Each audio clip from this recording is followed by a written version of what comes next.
আসসালামু আলাইকুম।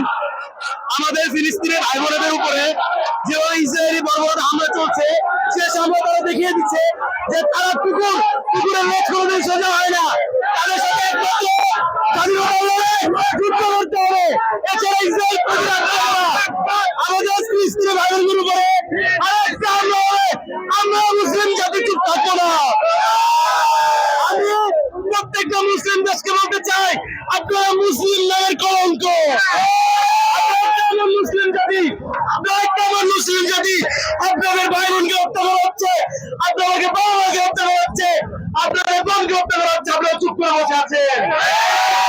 আপনাদের কাছে শক্তি আছে, আপনারা চাই ইসরায়েলকে উড়িয়ে দিতে পারেন, আপনারা কেন করতেছেন না? কত লাশ করলে তাদের চোখ খুলবে? হাজার হাজার মানুষ, 17,000 বাচ্চার জীবন আপনারা কি দেখেন না? মানুষের রক্তে ফিলিস্তিনের সাগর হয়ে যাচ্ছে, রক্তের সাগর আপনাদের চোখে পড়ে না? স্পেশালি সৌদি আরবকে বলতে চাই, আপনাদের লজ্জা হওয়া উচিত। আপনাদের যে দেশে কাবা শরীফ, যে দেশ মুসলিমদের ঐতিহ্য বহন করে, সে দেশ একটা কথা বলে না যেদিন আমাদের ফিলিস্তিনি ভাই বোনদের উপর হামলা করা হয়েছে। আমরা চুপ থাকবো না, অনেক দেখেছি।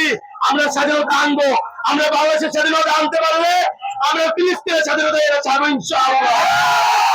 আমরা বাঙালি, আমরা যদি বাংলাদেশের স্বাধীনতা আনতে পারি, আমরা মুসলিম হিসাবে মুসলিম জাতির স্বাধীনতা ইনশাআল্লাহ একদিন আনবো। নারে তাকবীর, নারে তাকবীর, নারে তাকবীর। ফিলিস্তিনের স্বাধীন করো, free free Palestine, free free free Palestine, free Palestine.